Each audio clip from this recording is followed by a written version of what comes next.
स्वागत है स्वागत है प्यारे बच्चों, आप सभी का एक बार फिर से। मेरा नाम है अनिल उपाध्याय और आज हम क्या करने वाले हैं, चैप्टर जो आपका दिया गया है फर्स्ट बुक से चैप्टर जो आपका दिया गया है सदिश विश्लेषण एवं प्रक्षेप्य गति, इसकी थ्योरी हम कंप्लीट करेंगे। ठीक है, थ्योरी पढ़ेंगे, इम्पोर्टेंट चीज़ें पढ़ेंगे और जो चैप्टर में होने वाला है उसको पढ़ेंगे बेटा। ठीक है, तो इसी उसमें इस चैप्टर की सबसे पहली हेडिंग जो रहेगी अदिश राशि।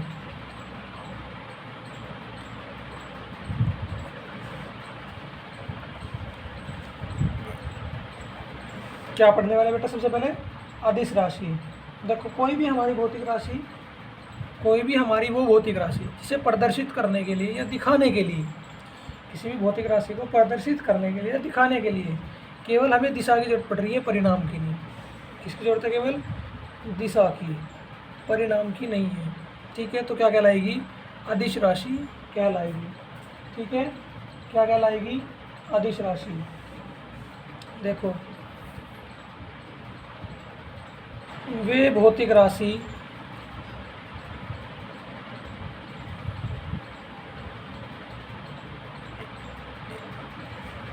जिन्हें पूर्णतः व्यक्त करने के लिए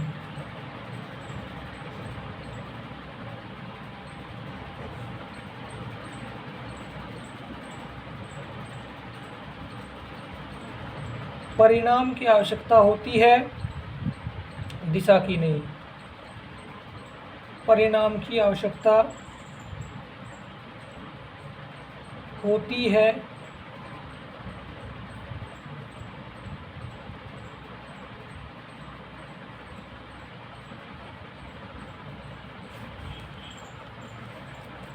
केवल परिणाम की आवश्यकता बेटा, दिशा की नहीं। तो वो हमारी क्या कहलाएगी? अदिश राशि। हमारी क्या कहलाएगी? वो अदिश राशि कहलाती है।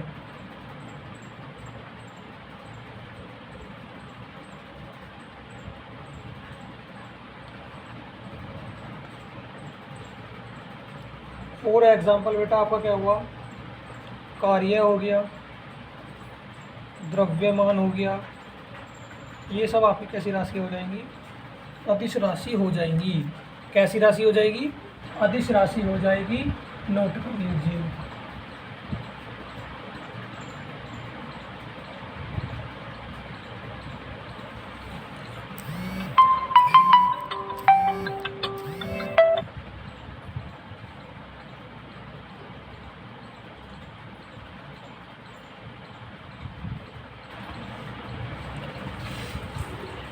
नोट हो गया। इसके बाद में आएगा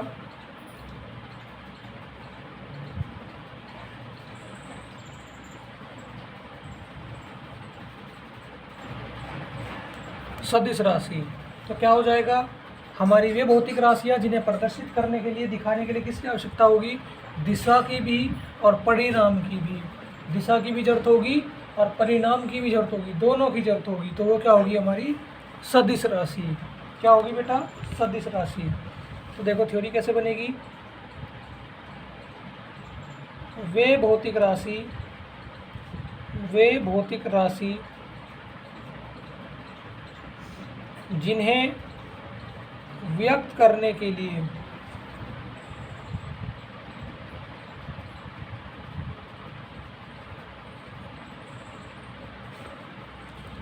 परिणाम व दिशा दोनों की आवश्यकता होती है।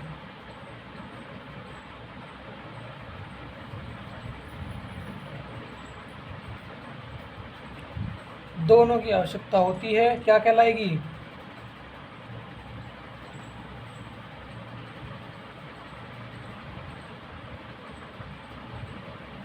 सदिश राशि कहलाएगी बेटा। क्या कहलाएगी? सदिश राशि कहलाती है। ठीक है, फॉर एग्जाम्पल विस्थापन हुआ बेटा, बल हुआ, ये सब कैसी राशि हैं? ये सब आपकी सदिश राशि है। नोट कर लेंगे। इसने अदिश भी नहीं करा, वो अदिश भी कर लो। सदिश और अदिश दोनों नोट कर लो बेटा। क्योंकि फिर इसमें एक महत्वपूर्ण चीज़ बतानी है आपको, क्योंकि अभी अक्सर बच्चों को समझ में नहीं आया होगा। तो देखिए बेटा फिर क्या करेंगे, नहीं आया तो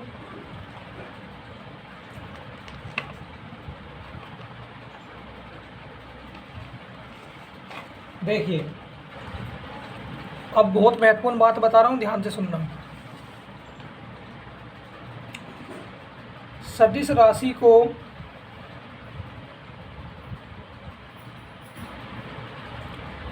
तीर के चिन्ह से प्रदर्शित करते हैं। ठीक है बेटा, तीर ब्रैकेट में लिख देंगे बाण के द्वारा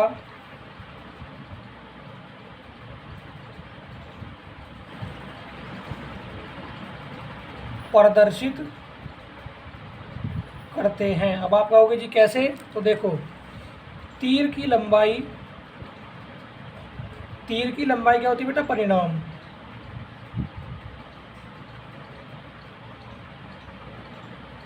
वह साथ ही साथ में तीर की दिशा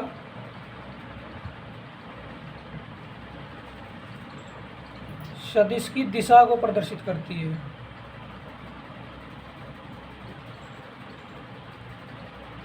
ठीक है, सदिश की दिशा को प्रदर्शित करती है। देखो कैसे, ये हो गया आपका बाण, तो जो लंबाई है बेटा वो क्या होगा, सदिश का परिणाम। क्या होगा, सदिश का परिणाम। और जो दिशा है वो क्या हो जाएगी, सदिश की दिशा।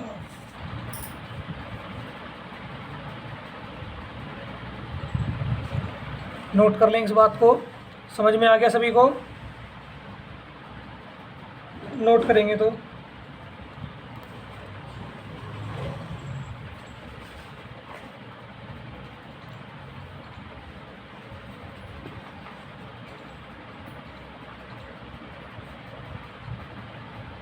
नोट कर लिया। इसके बाद में दो तो आप जान गए बेटा, लेकिन एक राशि और होती है, एक होती है प्रदिश राशि।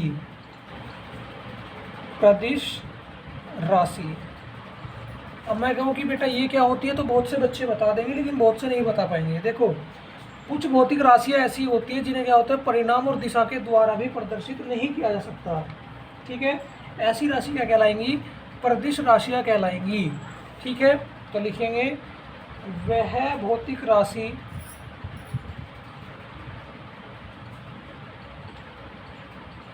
जिन्हें परिणाम व दिशा के द्वारा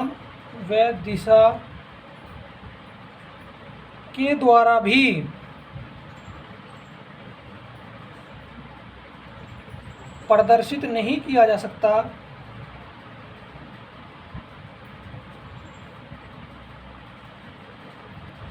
क्या कहलाएंगी,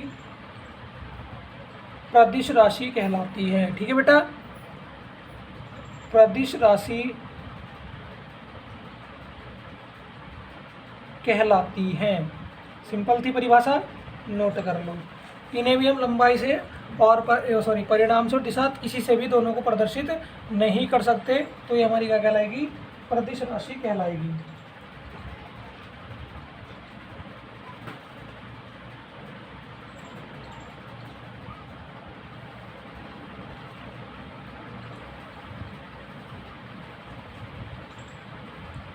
नोट हो गया, नोट हो गया।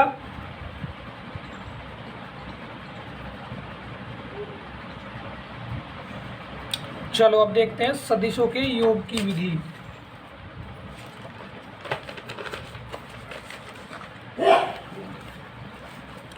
चलो बेटा, सदिशों के योग की विधि। अब सदिशों को जोड़ना है तो इसकी दो विधियां बेटा। नंबर 1 त्रिभुज विधि,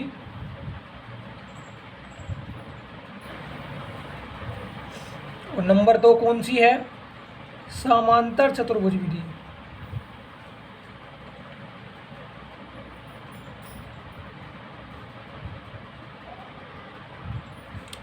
तो दोनों को नोट करेंगे और फर्स्ट हेडिंग डाल लेंगे फिर त्रिभुज विधि। त्रिभुज विधि दोनों अपनी अपनी जगह पर बहुत इंपॉर्टेंट हैं, दोनों अपनी अपनी जगह पर काफ़ी इंपॉर्टेंट हैं। तो देखो क्या करेंगे, इस तरह से हम इनको जोड़ेंगे। देखो इस तरह से बना लीजिए और इस तरह से बना लीजिए, ए वेक्टर और बी वेक्टर, और जब हम इन्हें जोड़ देंगे तो इनका परिणाम क्या बनेगा, R vector is equal to A vector plus B vector. ठीक है बेटा, तो देखिए क्या हो जाएगा, R vector is equal to A vector plus B vector, ये आ जाएगा। ठीक है, फटाक से नोट करेंगे इसको। ये क्या हो गया, आपका त्रिभुज विधि हो गया है। ठीक है, त्रिभुज विधि।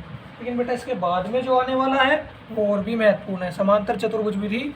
मोस्ट इंपोर्टेंट क्वेश्चन रहने वाला है, ध्यान से भी समझेंगे। ठीक है,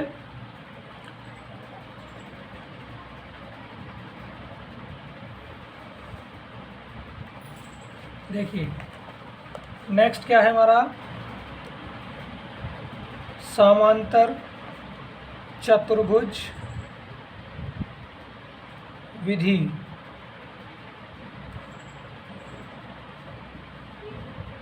बहुत इंपॉर्टेंट क्वेश्चन है बेटा समांतर चतुर्भुज विधि आपका। तो देखिए इसका डायग्राम कैसे बनेगा,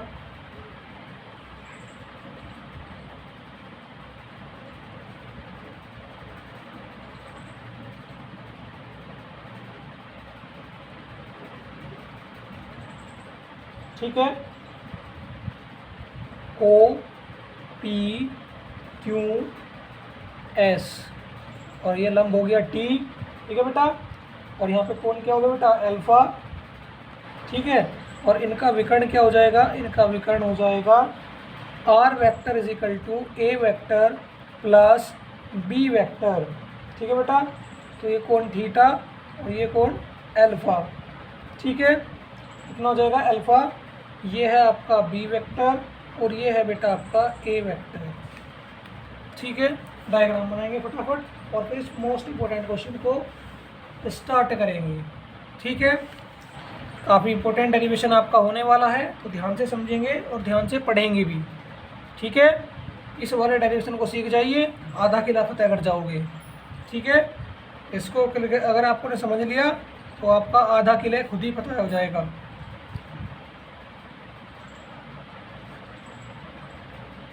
चलिए जल्दी से बनाइए इसको, और फिर क्या करेंगे, जब ये बन जाएगा तो क्या लिखेंगे बेटा, त्रिभुज पी टी क्यू में, कौन से त्रिभुज में, पी टी और क्यू में। ठीक है बेटा, क्या निकालेंगे, पी टी क्यू में साइन अल्फा। ठीक है, साइन अल्फा ज्ञात करेंगे, और मैं लिख देता हूँ साइन थीटा बराबर क्या होता है बेटा, लंब बटे कर्ण होता है। क्या होता है, लंब बटे कर्ण होता है। तो साइन अल्फा में लंब कितना है, क्यू टी, क्योंकि ये बन रहा है 90 डिग्री, इसके सामने वाला कर्ण, तो क्या हो जाएगा, क्यू टी बटे, ये लो दोबारा से लिख देते समझ में नहीं आएगा, क्यू टी बटे पी क्यू। ठीक है, पी क्यू, तो क्या लिख लेंगे, एक बात मान लेंगे कि चूंकि पी क्यू बराबर किसके मान लोगे, ओ एस के, और इसका मान कितना है, बी वेक्टर। कितना है, बी वेक्टर। तो क्या करोगे, पी क्यू की जगह क्या रख दोगे, बी वेक्टर। तो sine alpha is equal to Q T बटे बी वेक्टर, और यहाँ से क्या हो जाएगा, भाग से चीज़ किस में चलेगी, गुणा में, भाग से किस में चलेगी, गुणा में। तो क्यू टी बराबर क्या हो जाएगा बेटा, बी वेक्टर साइन अल्फा। ये निष्कर्ष निकाल लिया। ये वाला त्रिभुज लेके चले, साइन अल्फा क्या होता है, लंब बटे कर्ण, इसका लंब कितना है, इसका लंब ये है बेटा क्यू टी, और इसका कर्ण कितना है, पी क्यू, कर्ण कितना है, पी क्यू, और पी क्यू की ये भुजा इस वाली भुजा के बराबर मान ली कि ये वाली भुजा दो बराबर है, इसका मान बी वेक्टर तो इसका मान भी बी वेक्टर, तो पी क्यू का मान रख दिया बी वेक्टर, और भाग से चला गया गुना में, तो साइन अल्फा आ गया। उम्मीद करता हूँ ये आपको समझ में आया होगा। समझ में आ गया या नहीं आया, चलो तो इसे नोट कर लो। फिर बेटा एक चीज़ और मैं आपको बताना चाहूँगा, क्या, कोस थीटा, ये क्या होता है बेटा, आधार बटे कर्ण।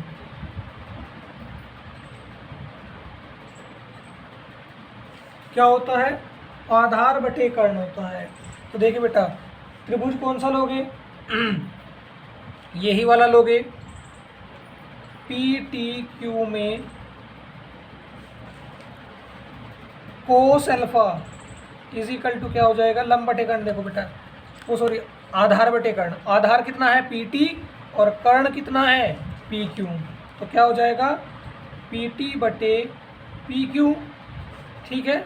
और यहाँ से पी टी क्या बन जाएगा बेटा, पी क्यू कोस अल्फा, ठीक है। और देखिए बेटा, पी क्यू का मान कितना है, यहाँ से देखो बी वेक्टर, तो कितना हो जाएगा बेटा, P T is equal to हो जाएगा बी वेक्टर कोस अल्फा। एक निष्कर्ष हमने ये निकाल लिया बेटा, एक क्यू टी निकाला, एक पी टी निकाल लिया, ठीक है, ओके। अब देखो बेटा किसकी बात करेंगे, अब हम बात करेंगे इस पूरे की, ओ से लेके टी तक, ओ से लेके टी तक पूरा कितना है, ओ टी है। इसको साइड में मैं लिख देता हूँ रफ, ये नोट नहीं करना, रफ का लिए ओ टी है पूरा, कितना है ओ टी। और अगर मैं इसमें ओ से पी और पी से टी जोड़ दूँ तो क्या बन रहा है हमारा ओ टी। अगर मैं ओ से पी और पी से टी जोड़ रहा हूँ तो पूरा क्या बन रहा है ओ टी, यानी कि O P plus P T. ये निष्कर्ष देखने को मिल रहा है। तो देखिए लिख देंगे, क्या लिखेंगे, अतः ओ टी बराबर क्या है आपका O P plus P T, ठीक है, सही है बेटा। अब देखो यहीं पे आ जाओ पुनः चित्र पे, ओ पी कितना है ए वेक्टर, कितना है ए वेक्टर, और पी टी देखिए, इसके काम करो, समीकरण 1 बना लो, समीकरण 2 बना लो। तो पी टी का मान कितना आ रहा है, पी टी का मान आ रहा है बी कोस अल्फा, कितना आ रहा है बी कोस अल्फा आ रहा है, देख लीजिए यही आ रहा है ना, क्या आ रहा है बी कोस अल्फा। तो यहाँ पे रख देते हैं ओ टी बराबर a vector plus B vector cos alpha. एक निष्कर्ष ये है बना लिया बेटा, ठीक है, बात समझ आ गई सभी को। एक निष्कर्ष हमने ये भी बना लिया, ओके। आगे देखिए क्या करेंगे, आगे ये करेंगे बेटा कि अब क्या लेंगे, समकोण त्रिभुज, समकोण त्रिभुज, समकोण त्रिभुज लेंगे बेटा, कौन सा ओ टी क्यू में। देखो कौन कौन से की बात कर रहे हैं समकोण त्रिभुज में, O T Q, O T Q में क्या लगाएंगे, पाइथागोरस प्रमेय, ये हो जाता है लंब, ये हो जाता है आधार, और ये हो जाता है कर्ण। तो क्या होगा, कर्ण स्क्वायर बराबर लंब स्क्वायर प्लस आधार स्क्वायर, लंब स्क्वायर प्लस आधार स्क्वायर, यानी कि क्यू टी स्क्वायर बटे सॉरी इजी प्लस, देखो ये कर्ण कितना है ओ क्यू स्क्वायर इजिकल टू कितना होगा ना Q T square plus O T square, ठीक है। चलो देखते हैं क्या होगा ये, पहले मैं लिख देता हूँ हिंट के लिए, कर्ण का स्क्वायर बराबर लंब स्क्वायर प्लस आधार स्क्वायर। तो कर्ण कितना बेटा ओ क्यू का स्क्वायर, लंब कितना बेटा क्यू टी का स्क्वायर, और आधार क्या है ओ टी का स्क्वायर, ठीक है। अब क्या करेंगे, हमारे पास में ओ टी का मान भी है, हमारे पास में क्यू टी का मान भी है, और ओ क्यू का मान भी है। चूंकि लिख देंगे ओ क्यू बराबर कितना है आर है, क्यू टी बराबर क्या है हमारा बी साइन अल्फा है। कहाँ से, समीकरण 1 पे देखो, सभी देखो समीकरण 1 पे, समीकरण 1 से, ठीक है। और आगे देखो O T is equal to कितना है आपका, O T is equal to A vector plus B vector cos alpha, ठीक है, कोस अल्फा, ठीक है।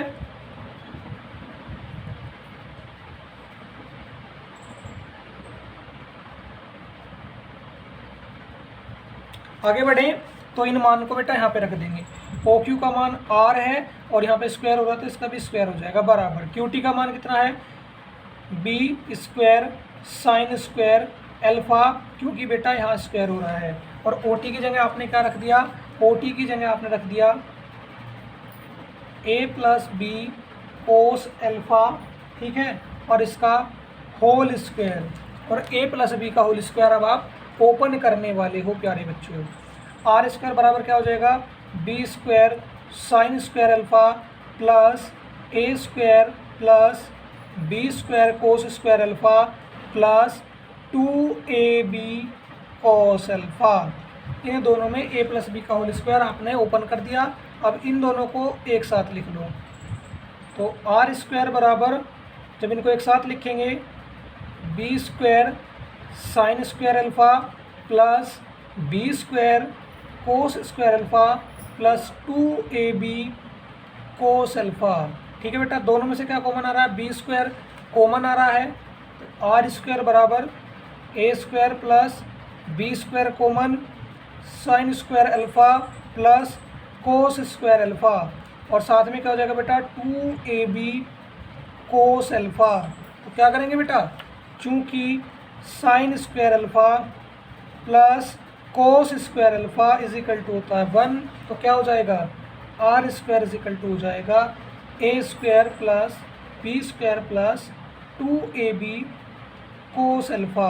बेटा गलती से इसको ए प्लस बी का होल स्क्वायर मत बना देना, नहीं तो आपके नंबर कट जाएंगे। ठीक है, ए प्लस बी का होल स्क्वायर मत बना देना, क्योंकि यहाँ पे कोस अल्फा आ गया और यहाँ पे हमारा बी के साथ में कोस अल्फा नहीं है, इसलिए हमारा क्या होगा ए प्लस बी का होल स्क्वायर भी नहीं बन सकता। इस बात को सभी ध्यान देंगे। ठीक है, कभी बेटा एग्जाम में गड़बड़ कर दो और गड़बड़ हो गई तो नंबर कट जाएंगे।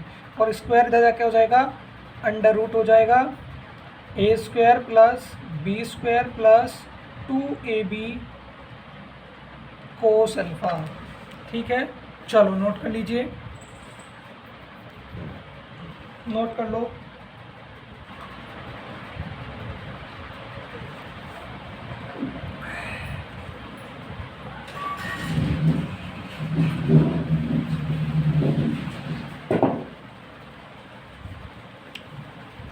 सभी नोट कर लेंगे, फिर आगे बढ़ेंगे बेटा। ठीक है, फटाफट से नोट करेंगे, क्योंकि बेटा इसमें कुछ स्थिति भी बतानी है और कुछ चीज़ें वैसे ही बतानी है।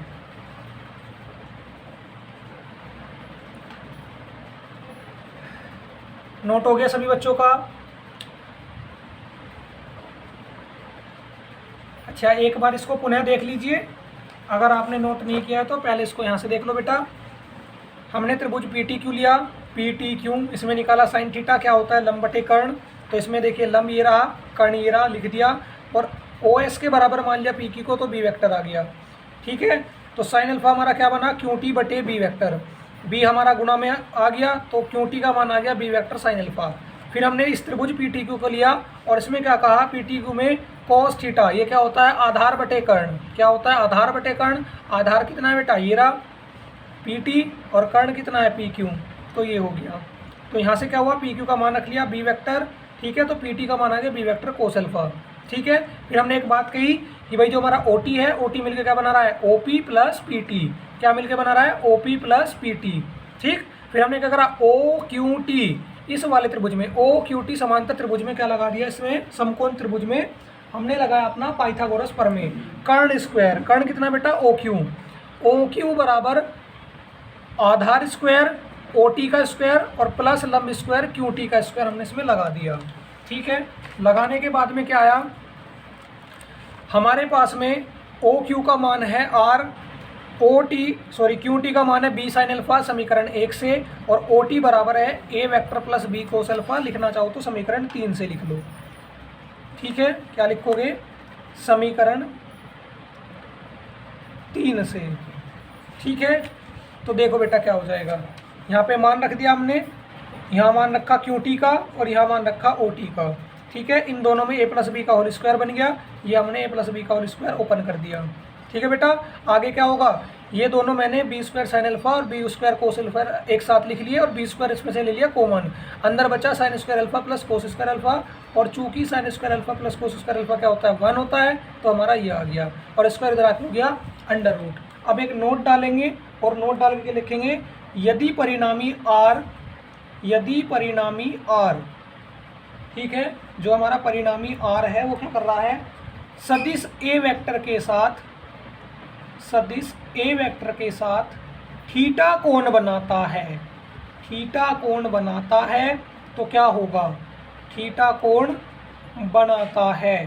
तो देखिए बेटा क्या होगा, पहले एक चीज़ देख लीजिए, टेन थीटा बराबर होता है लंब बटे आधार, क्या होता है, लंब बटे आधार। तो जो हमारा त्रिभुज आया था ओ क्यू टी, इसमें हम क्या ले लेंगे, इस वाले त्रिभुज में हम क्या ले लेंगे, टेन थीटा, जो कि क्या होगा, लंब बटे आधार, यानी कि क्यू टी बटे ओ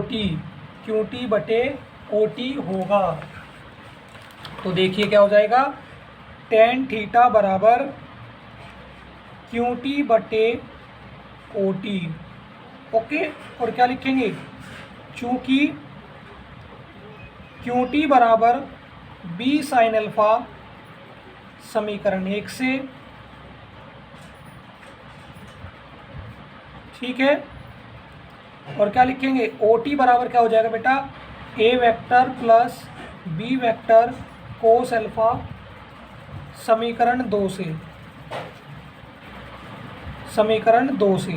ठीक है। तो ये मान रखता हूं मैं, तो क्या हो जाएगा, टेन थीटा बराबर बी साइन अल्फा बटे a vector plus B vector cos alpha. ये स्थिति एक ही आ गई बेटा, जो मैं आपको समझाना चाह रहा था वो स्थिति ये समझाना चाह रहा था बेटा मैं आपको। नोट कर लेंगे सभी प्यारे बच्चे इसको, ठीक है। अब यहाँ से 4 कंडीशन और आएंगी बेटा, ठीक है, माफ़ी चाहते हैं 3, कितनी कंडीशन आएंगी, 3 कंडीशन आएंगी और इनको हम ज्ञात करेंगे, ठीक है। आने वाली 4 कंडीशन में हम आगे की स्थिति देखेंगे क्या आएगा। तो फटाफट नोट कर लीजिए, फटाफट से नोट करेंगे, फिर हम इसको आगे लेके चलेंगे बेटा, ठीक है, जल्दी से नोट करें, ठीक है। चलिए अब देखते हैं इसकी पहली स्थिति, कौन सी पहली स्थिति, क्या लिखेंगे, स्थिति ए, या लिख लो केस फर्स्ट। क्या लिखेंगे, यदि ए वेक्टर व बी वेक्टर परस्पर समांतर व एक ही दिशा में हो,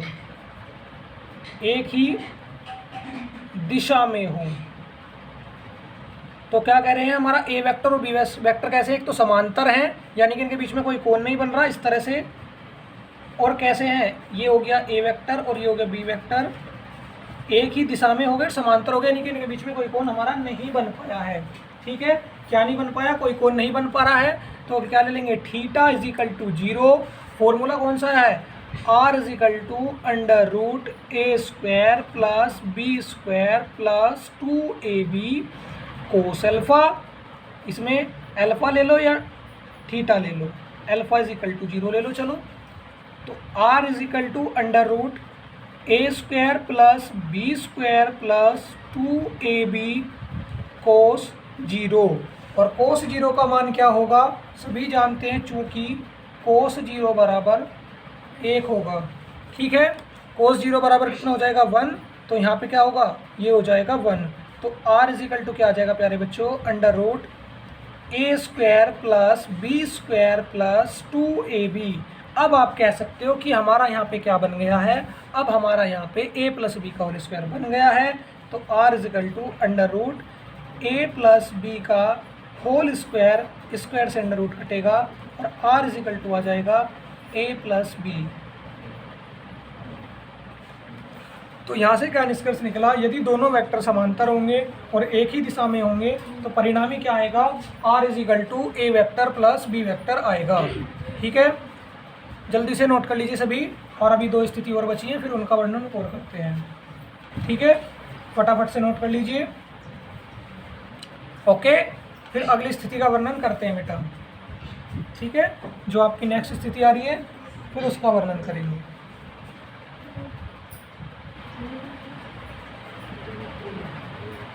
नोट हो गया, सभी ने कर लिया, देखो आगे बढ़ते हैं बेटा, अब कौन सी स्थिति पर? स्थिति बी पे चलते हैं हम। स्थिति बी की बात करेंगे, केस सेकंड। कौन सा? Case second. तो क्या लिखेंगे इसमें? यदि ए वेक्टर व बी वेक्टर परस्पर लंबवत हों। कैसे हों? लंबवत हों। ठीक है, देखो ये हमारा ए वेक्टर और ये हमारा बी वेक्टर कैसे हैं? 90 डिग्री पे है, इस तरह से कह रहा है। तो अल्फा इज इक्वल टू कितना हो जाएगा बेटा? 90 डिग्री। कितना हो जाएगा? 90 डिग्री। तो देखिए क्या हो जाएगा?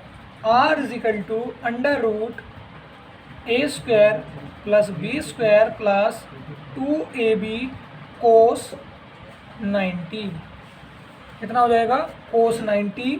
तो are is equal to under root A square plus, देखिए चूँकि कोस 90 इज इक्वल टू 0, तो a square plus B square plus 2ab गुणा 0, तो ये तो ख़त्म। तो are is equal to under root A square plus B square. Note करेंगे सभी, फटाफट से नोट कर लीजिए, फिर आगे बढ़ते हैं।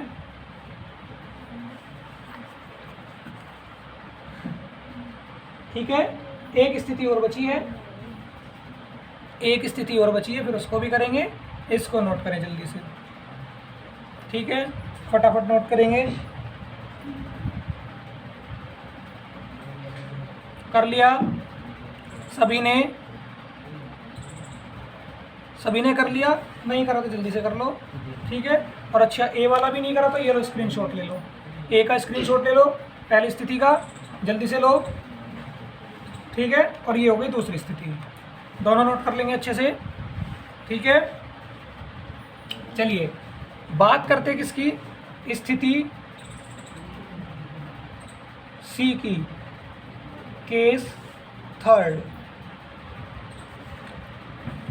यदि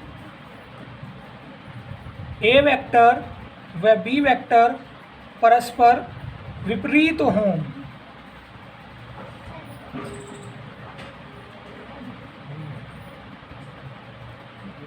ये हो गया ए वेक्टर और ये होगा बी वेक्टर, दोनों विपरीत है, तो कोण कितना बन रहा है? 180 डिग्री। कोण कितना बन रहा है? 180। तो थीटा लिख लो या अल्फा लिख लो, कितना हो जाएगा? 180 डिग्री। कितना हो जाएगा? 180 डिग्री हो जाएगा। थीटा या अल्फा जो भी है आपका, कितना हो रहा है? 180 डिग्री हो जाएगा। ठीक है, थीटा या अल्फा कितना हो जाएगा?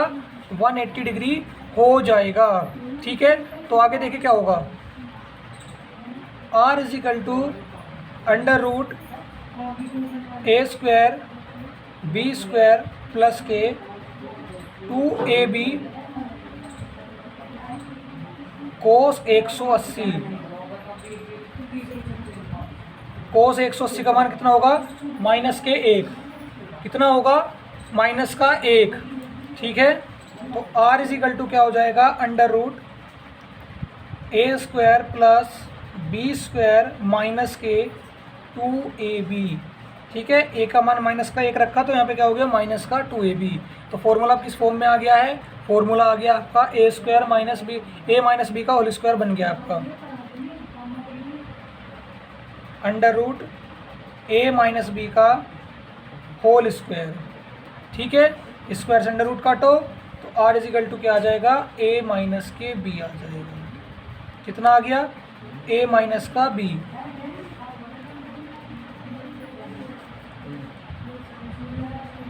नोट कर लेंगे? ठीक है, नोट करेंगे? ठीक है बेटा,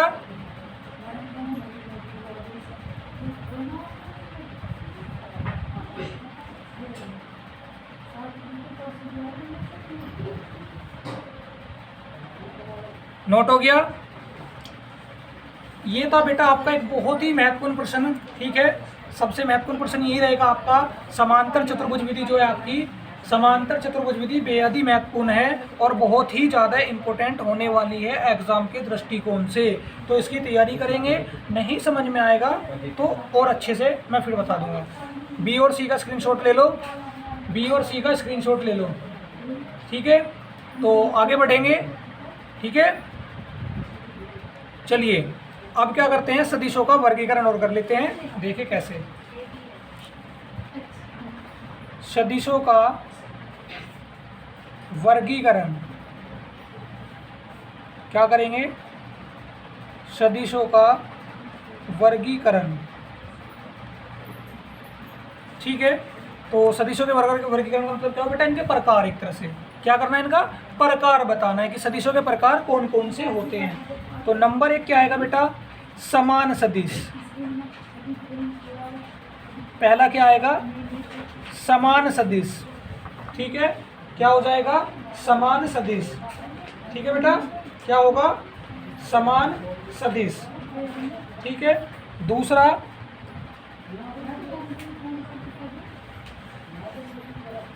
विपरीत सदिश, सेकंड कौन सा होगा बेटा, विपरीत सदिश, ठीक है। तीसरा क्या होगा, शून्य सदिश, क्या हो जाएगा, शून्य सदिश, ओके। चौथा हो जाएगा एकांक सदिश, 4 हो गए। पांचवा देखो बेटा क्या होगा, लंब कोणीय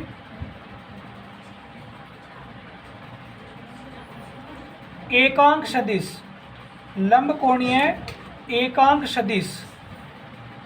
छठा क्या होगा, स्थिति सदिश, छठा क्या हो जाएगा, स्थिति सदिश, ओके। समझ आ गया, ये हो जाएंगे 7 प्रकार के सदिश आपके, ओके। क्या हो जाएंगे, देखो पहली हेडिंग डाल लेंगे समान सदिश, पहली हेडिंग कौन सी, समान सदिश, ठीक है। तो इसमें क्या समझाएंगे, इसमें कहेंगे कि यदि हमारे परिणाम और दिशा, 2 वेक्टर ले लो, चलो ए वेक्टर ले लिया और बी वेक्टर ले लिया, ठीक है। तो क्या कह रहे हैं बेटा, ये कह रहे हैं कि यदि हमारे इन दोनों वेक्टरों के परिणाम और दिशा, इन दोनों वेक्टरों के परिणाम और दिशा कैसी है, एक जैसी है, तो ये क्या होंगे, समान सदिश होंगे। देखो कैसे,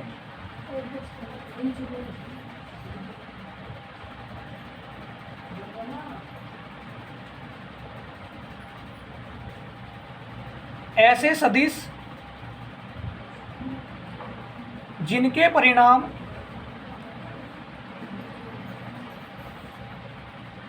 और दिशा, परिणाम और दिशा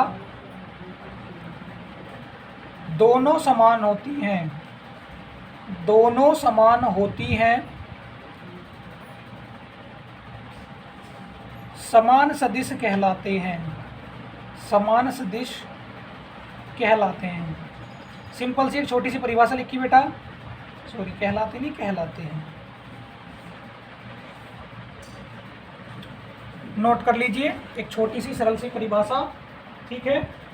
और जिसका ये हो जाएगा वो हेडिंग डाल लेगा कौन सी, विपरीत सदिश,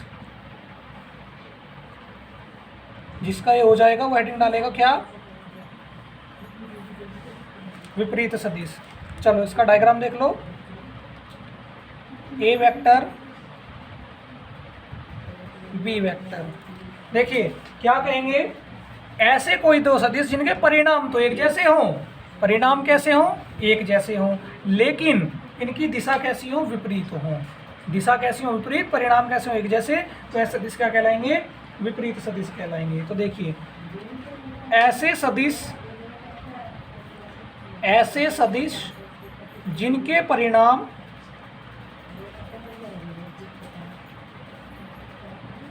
समान परंतु दिशा विपरीत हो, दिशा विपरीत हो, विपरीत सदिश कहलाते हैं, विपरीत सदिश कहलाते हैं। ठीक है बच्चों, तो ये वाली परिभाषा हो गई, ठीक, ये हो गई। इसके बाद में क्या होगा, शून्य सदिश। लास्ट परिभाषा क्या होगी, शून्य सदिश, मतलब एक और देख लोगी, ठीक है। जल्दी से इसे नोट करेंगे।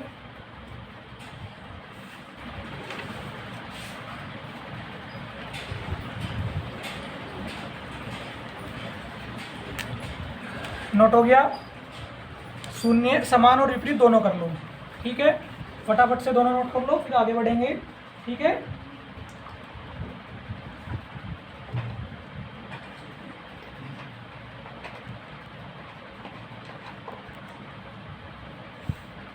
देखो बेटा, अब हमारे कोई दो वेक्टर हैं, ए वेक्टर और बी वेक्टर।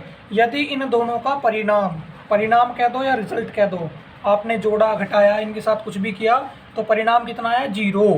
परिणाम कितना है बेटा, 0। तो क्या कहेंगे, ऐसे सदिश हमारे क्या कहलाएंगे, ऐसे सदिश कहलाएंगे, शून्य सदिश। देखिए बेटा, ऐसे सदिश जिनके परिणाम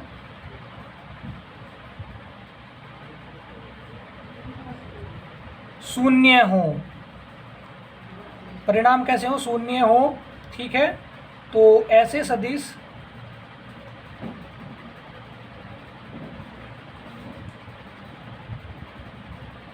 शून्य सदिश कहलाते हैं,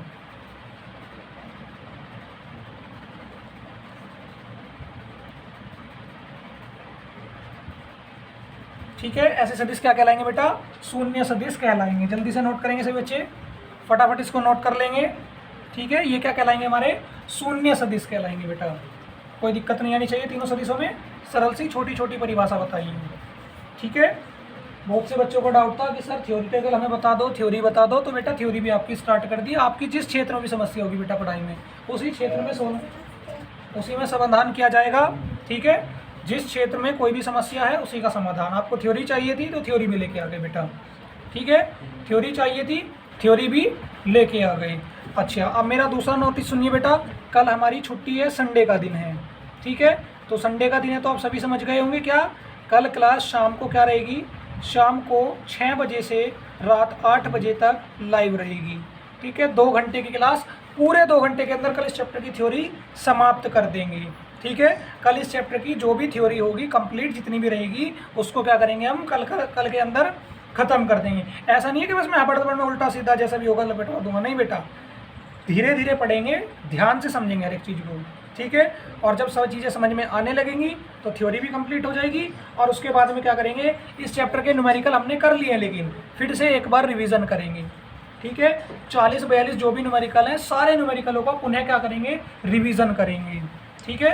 बेशक हमने पढ़ लिए एक बार, लेकिन कोई बात नहीं, पुनः दोबारा रिवीजन करेंगे। चैप्टर की थ्योरी प्लस न्यूमेरिकल दोनों पैक हो जाएंगे। फिर इसके बाद में फिर ऋजु रेखीय पथ पर जो गति है बेटा, कौन सा चैप्टर, ऋजु रेखीय पथ पर गति, ऋजु रेखीय पथ पर गति जो आपका चैप्टर है, इसके क्या स्टार्ट करेंगे, theory plus numerical, theory plus numerical, ठीक है प्यारे बच्चों, बात समझ में आ गई।